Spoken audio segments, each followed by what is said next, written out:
Okay, so one of the things we did with derivatives was we did curve sketching.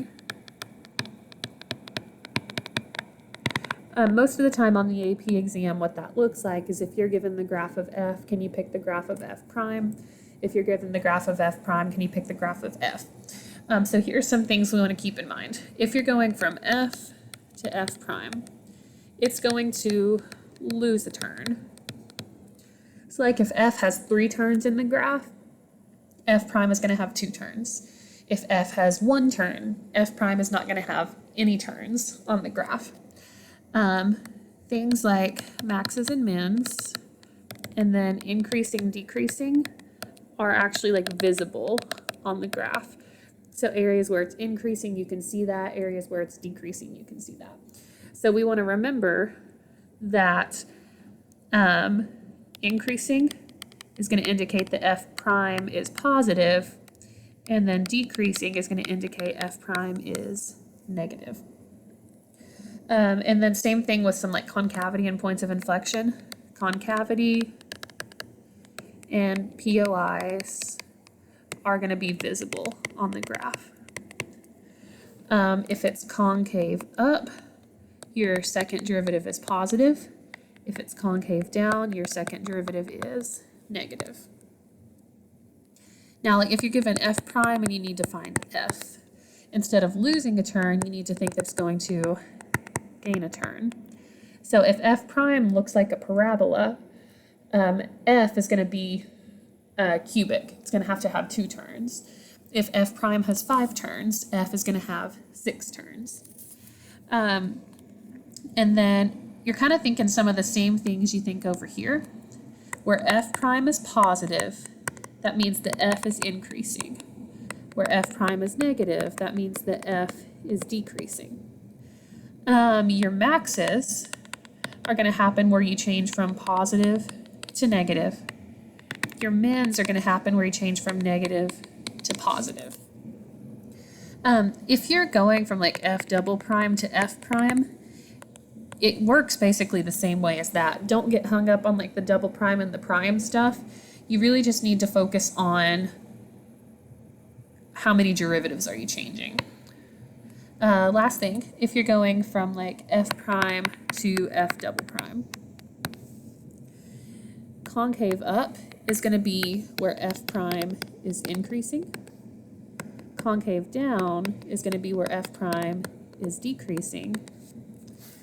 And points of inflection are where f prime changes sign.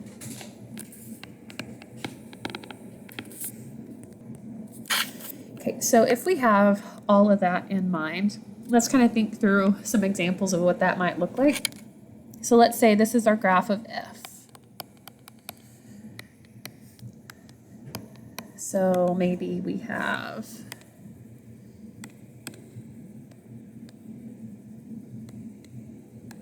something that looks like this. Oop, that was not so good. Okay, let's try that again. Okay, so that's what our graph of f looks like, and we want to figure out what f prime looks like.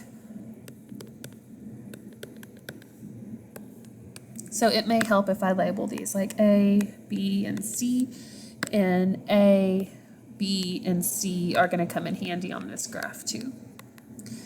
So what I'd want to look for first is like where is f like increasing or decreasing at?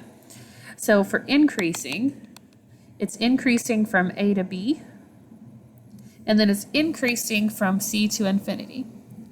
So for increasing, that means f prime is positive. So from A to B, it needs to be positive, and from C to infinity, it needs to be positive. Decreasing would be where we're going negative infinity to A, and then from B to C. And so for decreasing, that means f prime is negative. So f prime would need to be below the graph in those areas. And just some things to kind of check in on too. Maxes are where we change from positive to negative. So that means like B should be the only maximum And if we look back up at the graph here, B is a maximum of the graph. Minimums are where we change from negative to positive. So at A and at C, we're changing from negative to positive, and at A and C, we do have minimums on the graph. And if we want to check some things too, it says we should lose a turn each time. So this has 1, 2, 3 turns, and then this one only has 1, 2 turns. So that should be basically what your graph is going to look like. So I'm going to get rid of this. We'll look at doing one more example, and then that should kind of cover you guys on this whole curve sketching concept. So let's say this time we are given the graph of f prime of x.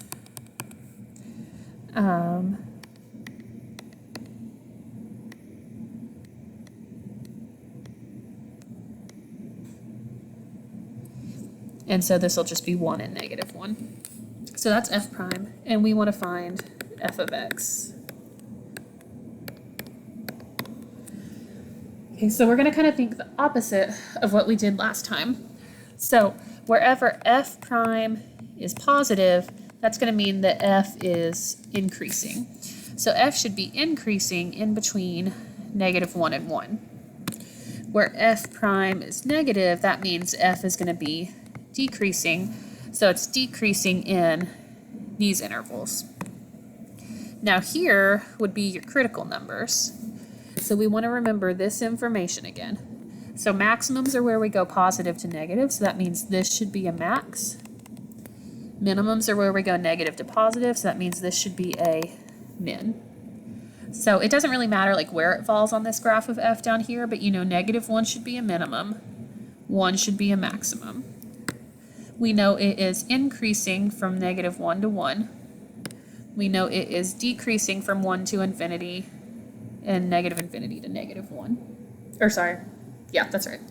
And so if we check a couple things again, it should gain a turn this time. So here we only had 1 turn, here we have 1, 2 turns. So those are some things you want to keep in mind when we're doing curve sketching. I've got one more video today to talk about like first derivative test versus second derivative test, but let me know if you've got any questions.